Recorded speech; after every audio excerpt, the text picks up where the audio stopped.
All right, Tulsi Gabbard is here, and she says Kamala Harris has no plan, which she doesn't. Protests raging outside the DNC in Chicago.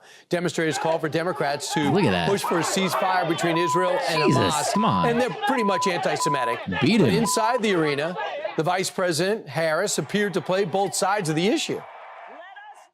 I will always ensure Israel has the ability to defend itself, because the people of Israel must never again face the horror that a terrorist organization called Hamas caused. At the same time, what has happened in Gaza over the past 10 months is devastating. So many innocent lives lost. She is lying. She does not care.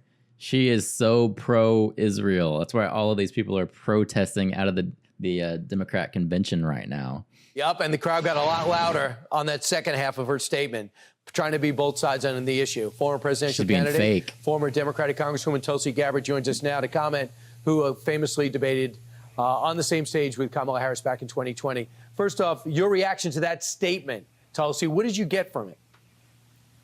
Well, like you said, she's playing both sides, and she's trying to tell people what she thinks they want to hear. You know, Kamala Harris, that she only wants to win, and her pollsters are telling her, well, here's what we think you should say about this or that.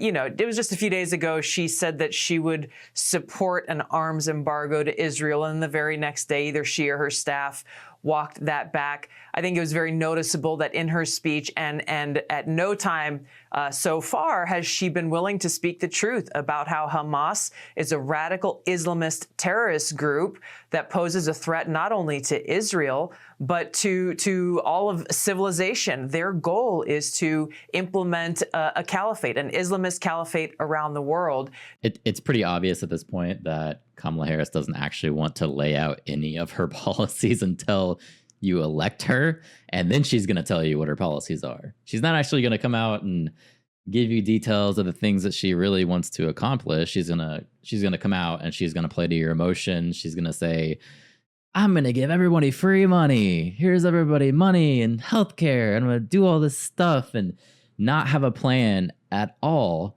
for how she's going to do any of that. But people are stupid. They're going to listen to her.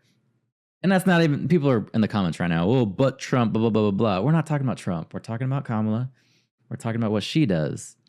She's playing to people's emotions. She's playing to both sides. She's not being descriptive in actually what she wants to do in her policies.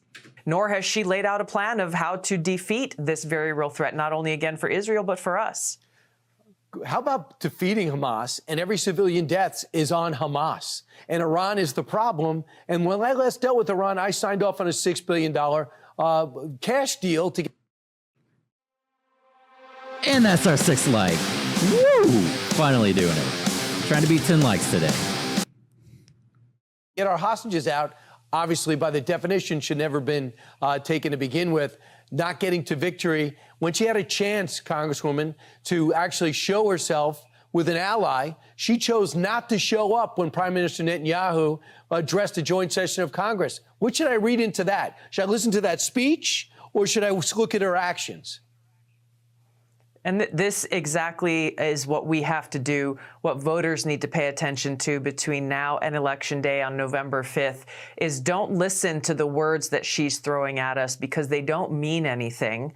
We have to look at her record and her actions. She wants to be our president and commander. It's her record. I agree with Tulsi, absolutely. But Kamala still does not have her plan on her website.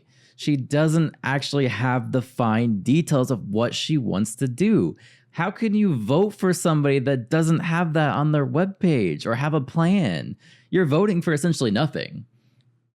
In chief, and yet at no time has she demonstrated that she has any capability or that she is fit to serve in that position. In fact, she would be quite dangerous in that position, and I have no doubt she would try to weaponize and use our military in order to try to cover up and mask her weakness and insecurity. Tulsi, it's going to be a big day for the former president if the reports are correct, and RFK Jr. will appear with him in Arizona and say, I'm out, and I like all my supporters to go behind President Trump. Who are his supporters? You know him.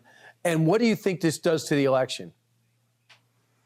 You know, his supporters are independent-minded people who value freedom, who are concerned about what President Biden and Vice President Harris have done to our country and leading us into the brink of multiple regime change wars, the brink of World War III and nuclear war.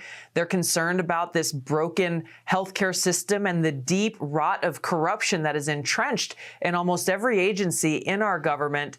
We'll see what Bobby Kennedy decides to do, and you know, no vote should be taken for granted. He'll have to make the case to his supporters about the very clear contrast between Kamala Harris and Donald Trump. Kamala Harris standing for taking away our freedom, an increasingly tyrannical government, and more war, versus Donald Trump, who stands for peace, prosperity, and freedom. And also the partnership that RFK and Trump are going to have together, the issues that they've already said that they're going to work on together, you know, fixing our food, fixing any kind of medical issues that are going on. There's so many things that RFK is really passionate about that I think he's going to be an asset to Donald Trump.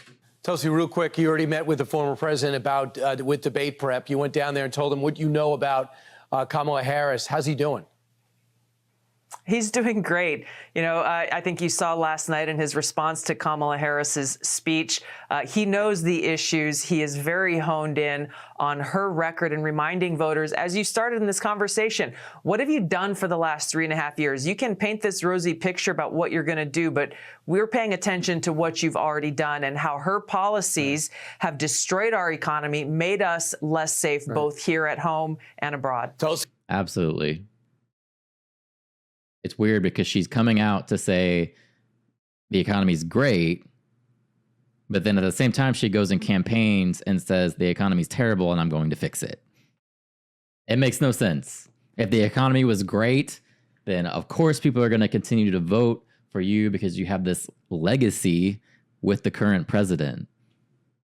But you can't play both sides. It doesn't work like that.